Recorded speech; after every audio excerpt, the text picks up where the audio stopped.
Hi everyone, and welcome to my show. Thank you so much for tuning in every week. For those of you who tune in every week, I so appreciate you. I recognize your names and I love seeing the same people week after week. I just love it. So thank you, thank you, thank you. Today we're going to talk about your body. And the first thing I want you to know is that you have a beautiful body.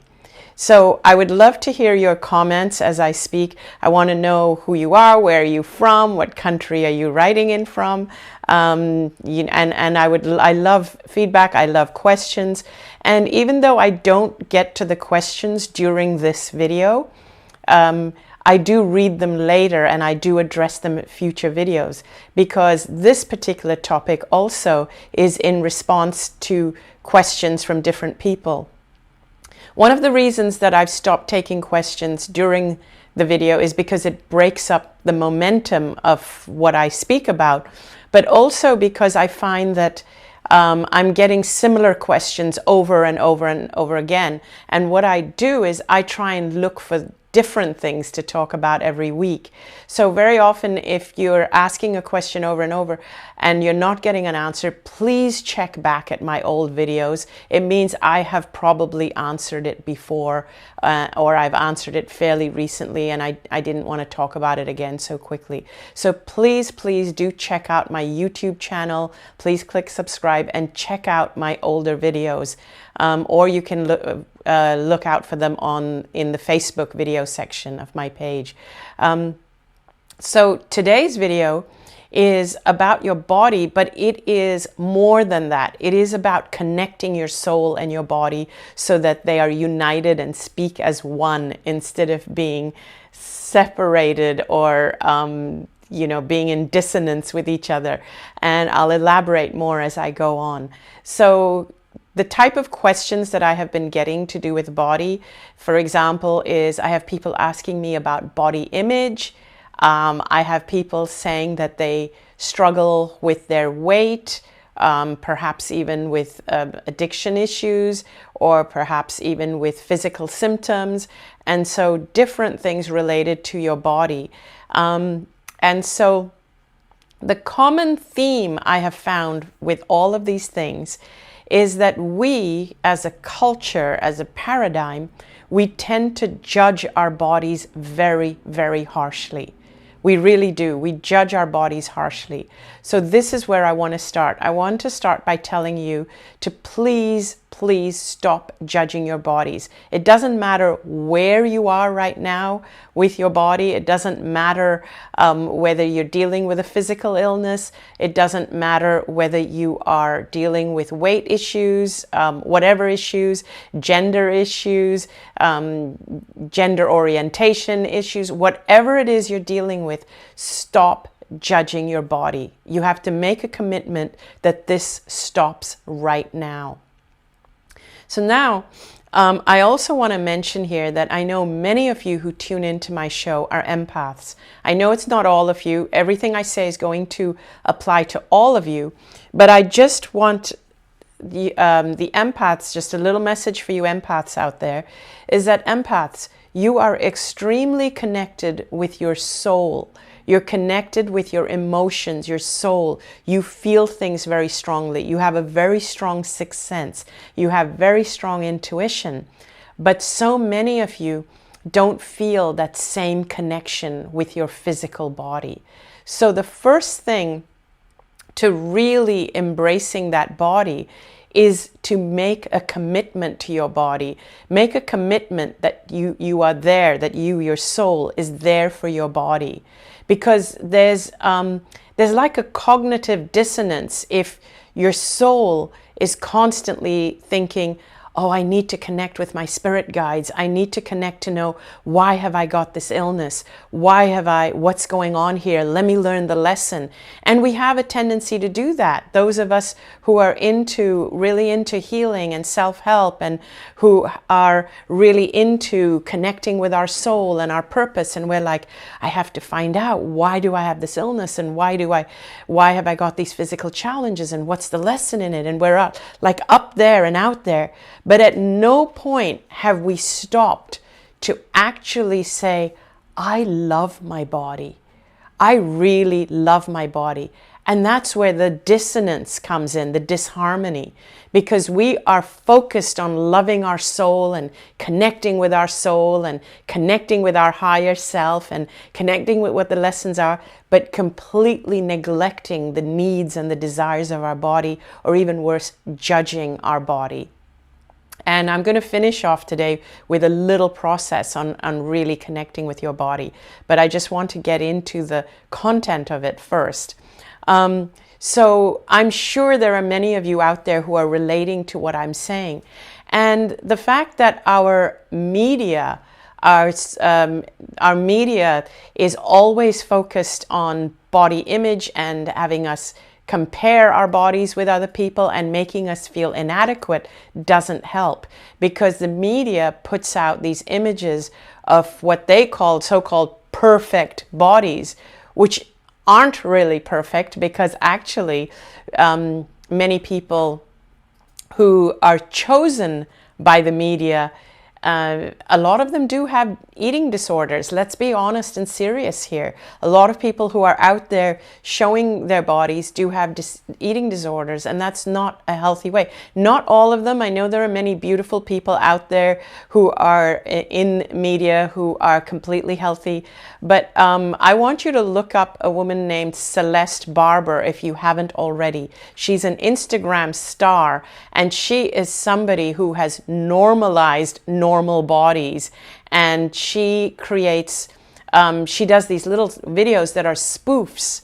of what the fashion industry has us believing is normal for body shapes. Because normally, at least traditionally, at least when I was growing up, when I went through fashion magazines, they were nothing, the fashion models were nothing like what the people I knew looked like. So this sets you up to judge your body. That's what I want to say here. This sets you up to start judging your body, which is unhealthy. So you need to stop judging your body. Here's the other thing that I find annoying, to say the least, is that our medical paradigm sets us up to fear our bodies. Every time they have us looking at our bodies, you know, self-breast exam or look for this, look for that, it's always to look for disease. And when you go in for medical checkups, at no point do they tell you, oh my God, you have this amazing body that's doing this and does that for you. They don't make you aware of how healthy you are. The focus is purely on finding disease. So whenever you go for a medical checkup, there's this anxiety like, oh my God, what am I going to find out? What am I going to find out? And when there are symptoms or when something does show up, there's this fear. It's linked with immense fear. So we have basically been indoctrinated in a paradigm that judges our body and teaches us to judge our body and teaches us to see our body as being inadequate physically to look at, and teaches us to fear our bodies and fear disease.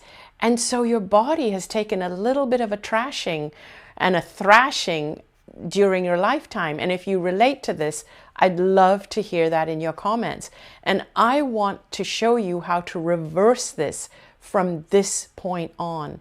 And as I said, the first thing is a commitment, because I actually remember that when I healed from the cancer, even before I actually fully healed, this is even before, this is literally 4 or 5 days after I came out of the coma, after I had the NDE.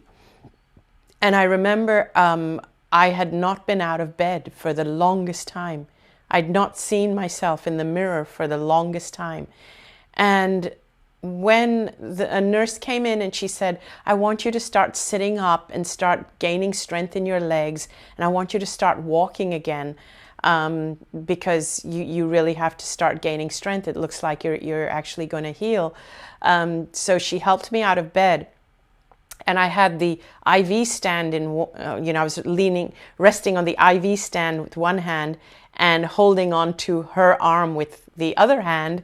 And she was taking me for a little walk, and she said, where would you like to walk to? And I said, I would like to go to a mirror because I want to see what I look like. I haven't seen what I look like in a long time. It had been weeks. So she led me to the bathroom. We go into the bathroom and I look in the mirror, and when I saw myself, and I'll be honest here, I was actually horrified because I hadn't seen myself in so long. I didn't know how skinny and emaciated I was. My cheeks were sunken. My eyes looked like they were popping out of my head because my face was so skinny and sunken. My teeth, my jaw looked like it was popping out as well. I had lost my hair. Of course, I knew I'd lost my hair, but when I looked at myself, and then I had these skin lesions which were bandaged up on my neck, and I looked at myself in the mirror, and in that moment, I was filled with a flood, like a rush of love for myself, because I had just come out of the NDE. I had just had first-hand contact with my higher self, my soul. I knew how powerful my soul was. And in that moment, it hit me. My soul had never known that I was supposed to love my physical body. It had never known that. I had never known that. So in that moment, I looked in my own eyes in the mirror and I said, I will never forsake you again. I will never do this to you again. There was this feeling that my neglect for my body is what had contributed to this. And in no way am I saying that if you are sick and if you have symptoms that it's your fault. I'm not saying that. But your body loves it when you love your body and when you take care of your body and when you nourish it and when you don't judge it. And also when you gain pleasure from it instead of fear. And this is a big one. Because we've been taught to fear our bodies, many of us forget that our bodies are actually here to give us pleasure. And I mean all kinds of pleasure, whether it's sexual pleasure, whether it's the pleasure from just dressing up with costume. I like wearing colors and I like dressing up and I like what I call costume. I like putting colors in my hair. I like using makeup because for me, it's all part of playing with my body. Some people might say, oh, when you do that, it's not authentic. It depends who you authentically are. If who you authentically are is somebody who doesn't like to wear makeup, then absolutely. Then it is about loving your body. And for me, the act of actually playing with my hair and getting pleasure from using a little bit of makeup. And I don't like heavy makeup, but I like it a little bit to enhance certain things. And for me, it's just play and costume. There's nothing wrong in getting pleasure from your body, including, of course, sexual pleasure and so on. So basically, so many of us have I lost my train of thought for a moment. And before I go on to the next train of thought, which is how to nourish our bodies, one of the reasons I lost my train of thought is I see that Danny's trying to push up a picture of this crystal, which means somebody's asking about this crystal, this beautiful amethyst, heart-shaped amethyst. Boo, is that what's happening? Somebody's asking about the amethyst? Yes, somebody's actually written in an email. It's not actually on the comments, but they're saying, okay, so tell me about the amethyst. I was attracted to it when I went to Quartzsite with my friend Karine. In fact, she spotted it first, and she's the one that said, oh my God, this is calling you. It wants to go home with you.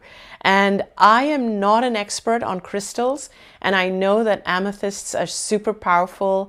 This one has an incredible amount of energy. I feel the energy of it. I love it in this space. I just love this amethyst. I'm so happy my friend Karine spotted it. Well done, Karine. And it just had to come home with me. And I asked you last week what you think of my new set, and I had an outpouring, literally an outpouring of people that wrote in and said that they loved the set They loved the mandala or dream catcher. Some of you called it a mandala. Some of you called it a dream catcher. Maybe it's both. So they loved it. They loved the amethyst, and some people loved the pedestal. There were one or two people who said they weren't crazy about the set. But the thing is that at this moment, I actually love it. So it's going to stay for a little while at least until I get inspired to do something else.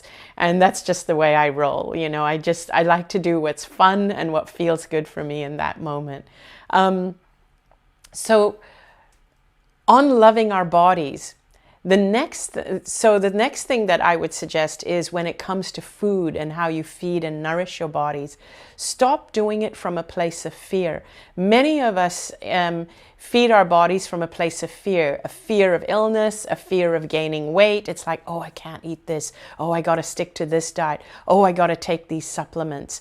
And you know you're doing it from a place of fear when if you miss your dose of supplements, you're like, oh my God, I missed my supplements. And you feel this kind of little bit of anxiety. Or if you eat something or you indulge in something and then there's this fear like, oh my gosh, I have to make up for it or get rid of it or whatever. That means you're eating from fear. I suggest you turn that around and eat from a place of love. And if you take supplements, great. I take some supplements, but I do it because I love my body. And so if you take supplements, do it because you love your body. If you eat healthy food, do it because you love your body. And when you love your body will be strong and resilient. So if you feel like eating ice cream or chocolate sometimes, go for it because your body is strong. It's wise. It can handle things. It doesn't need intervention all the time. So one of the things I want you to know is that your body is much stronger and wiser than you think it is. It's your mind that causes your body to break down, not the elements, not the foods you eat, not the elements. It's when your mind tries to override your body all the time and tries to tell your body, no, you can't handle this. No, you can't deal with this. No, you have to have intervention. No, you've got to constantly take care of yourself. It's like when your mind is constantly feeling it needs to take care of your body, that's what actually drains and stresses your body out. I find that even I myself can fall into that pattern sometimes because I'm out there all the time and when I get super tired, and also very often if I am seeing the wrong kind of therapist, the fear can come back in. And this is why very often like what I tell people is when your body needs support, when you feel that you can't do it alone and you're tired and you need support, do seek out support. Absolutely seek out support. But know that you can choose who supports you. And if you have gone to somebody, a therapist, a practitioner, a naturopath, somebody who makes you fear your body even more, then please know that's the wrong person. You need to be with someone who brings you back to yourself, who brings you back into loving your body. It's so important to really love your body, to be grounded here in the physical, because while you are in the physical, you really want to be grounded in the physical while being connected to the spiritual, while being connected to your soul. You need both. And so many of you who are on a spiritual journey, you tend to forget that you have a body. This is where the body goes into neglect. You're so focused on the spiritual that you forget you have a physical body. The other piece I want to say is also things that don't help is this whole, all the media on the coronavirus, which is making people fear all their symptoms. And again, what you don't hear about is all the millions and millions of people who are not getting the coronavirus. And remember that things like this, viruses like this, there are people who are getting it and healing from it. There are millions and millions of people who are not getting it. And so the ones who are most vulnerable to it are the ones who have the compromised immune systems, but also the ones who have other things going on.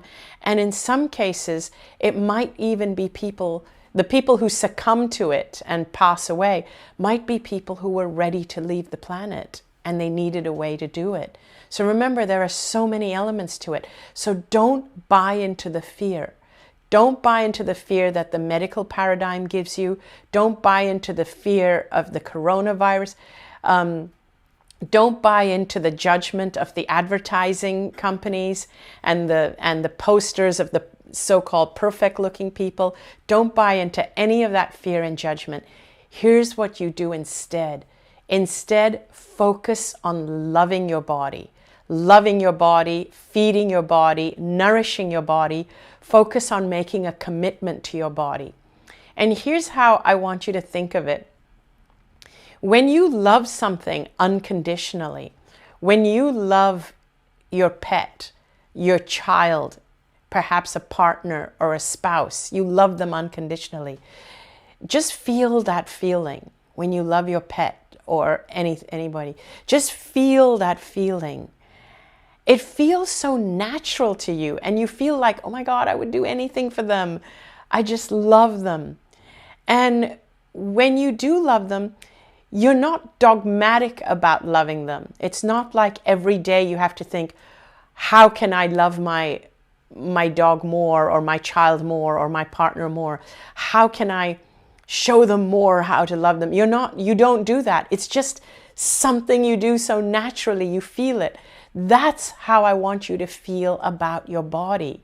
I don't want it to be something, don't make it something dogmatic where you have to constantly think, oh, what can I do today to show my body that I love it? What, what acts can I do? What exercises, what regimes can I do? What affirmations can I do? You don't need that. Like, do you need affirmations to convince yourself that you love your pet or your child or your partner? When you love someone or something, you just love them.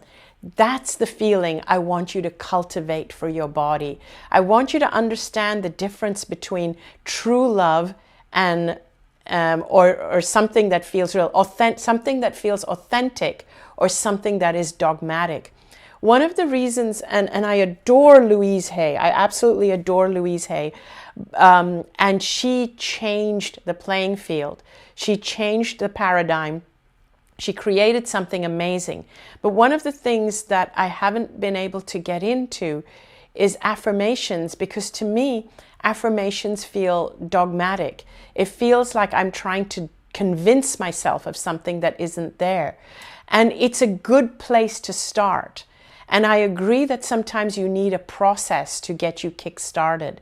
But remember that when you feel the feeling, when you actually authentically feel something, you don't need anything. You don't need the crutches. You can kick them away. You don't need the processes. You don't need the affirmations. And exactly the example I gave you, think of it this way. When you truly love someone the way that you love your little baby or your grandchild or your pet or a partner, a beloved partner, when you're just feeling it, you don't need affirmations to say, I love my pet, I love my pet, I love my pet. You don't do that. You just feel it. That's how I want you to feel about your body. That's how I want you to feel about it. And just to get you started, I want to give you a little process, 2 minutes, 3 minutes. Remember, it's a crutch. You can kick it away once you get that feeling. You won't need it anymore. So the first thing is start with a commitment. I commit to being here in this life. And I want you to feel committed. I feel committed to being here in this life. And because I feel committed to being in this life, I feel committed to my body. I'll need my body. I'll need it to take me to the end of this life. I'm committed, and if you want to live a long life, say, I feel committed to live a long life. And so I'm going to commit to take care of my body and love my body and nourish it and nurture it for the length of my life. And I am not going to judge it anymore. And you can say these things with your eyes closed to yourself, or you can say them in front of a mirror. And you can say that I love my body. I love my eyes. I love my ears. I love my arms, my legs, my physical body, my digestive system. And you can say, I promise I will, in fact, say it now. I promise I will never judge you. I promise I will never judge you or forsake you. Thank you, thank you, thank you, body. Thank you, beautiful body, for serving me all these years. I too will return the favor by loving you and nourishing you and realizing that you are here to love me and serve me and take care of me and give me pleasure. And now with that, I'd like you to give yourself a nice big hug. Give your body a hug and just feel that love. Feel that love. Feel that your body is here to serve you. And you can open your eyes and use those words I've said and create something that resonates with you. And again, whether you use that or not, what I really want is for you to feel that love for your body. Feel everything that it's done for you and gone through for you. And feel that it doesn't need your judgment anymore. It doesn't need your criticism. And remember, when you love something, you're more likely to take better care of it. When you love your body, you're more likely to nourish it and feed it and help it. And if you are carrying extra weight, you're more likely to lose that weight when you love your body as opposed to when you're judging it. You're not going to do much for your body when you're judging it all the time.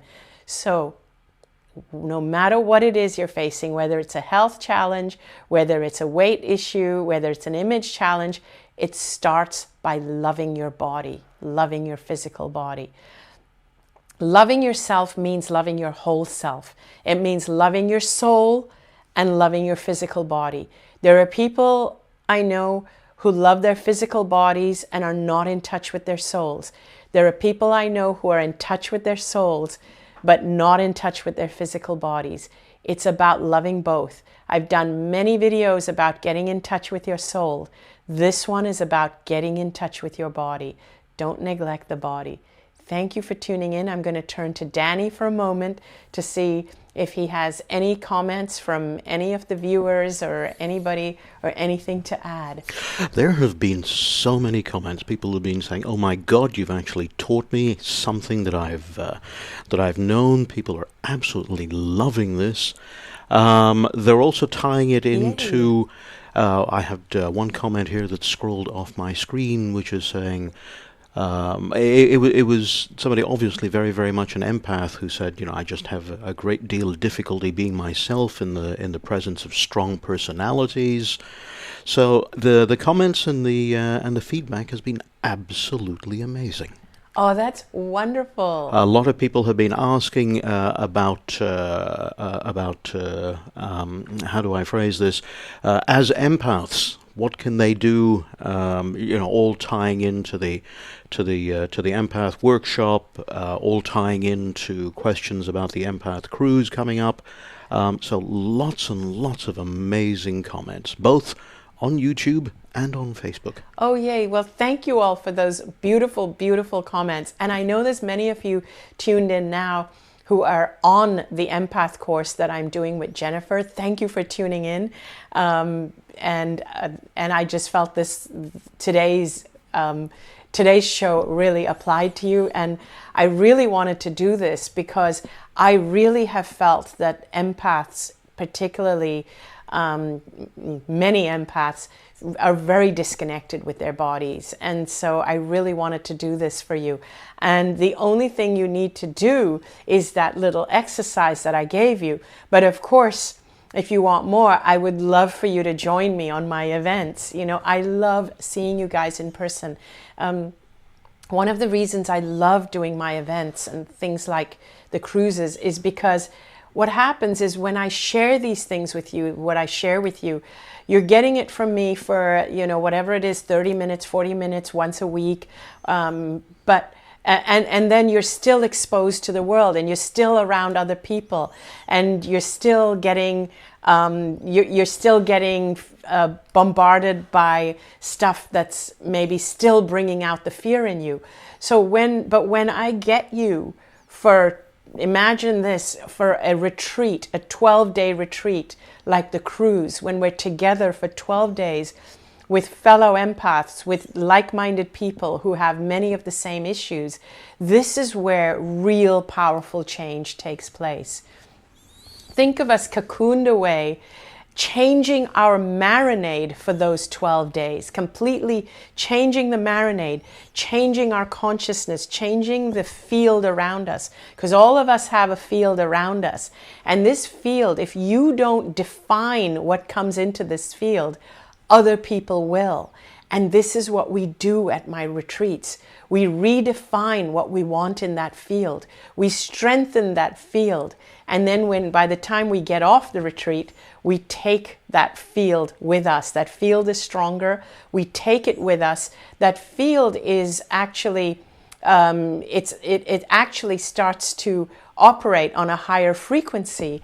And what it does is it doesn't keep out the good stuff, but it keeps out anything that's not on the same frequency. One of the problems I have with boundaries, I rarely use the word boundaries, and if you know me, you'll know that I never tell empaths you need better boundaries, you need to create boundaries. This is the common fix for empaths, is to teach empaths to have better boundaries. What I have noticed, what boundaries do, is that it also keeps out the good stuff. When empaths create boundaries, they're like, what happens is you tighten your field and you keep out everything. And in fact, you start to become more and more of a hermit, and you start to fear everything that penetrates or interferes with you.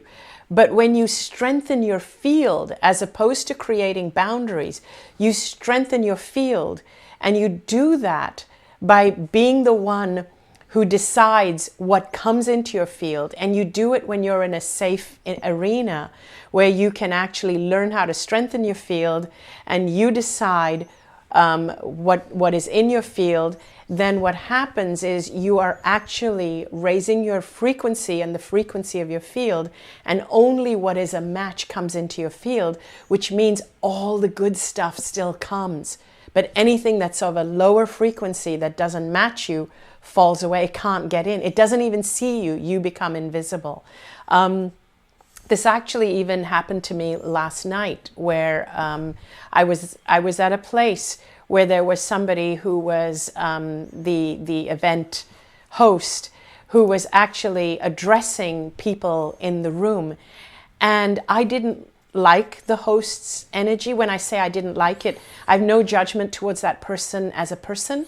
They meant well, but that person thought that they were I guess someone who could read energies and things like that. They were very, very, they felt that they were very enlightened. But for me, it felt like, ooh, this person is a little bit jarring. And what I did is immediately I put out an energetic shield.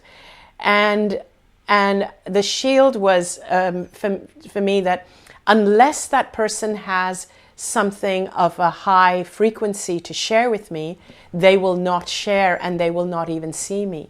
Sure enough, that person had something to share with every person in the room, but I was invisible to them.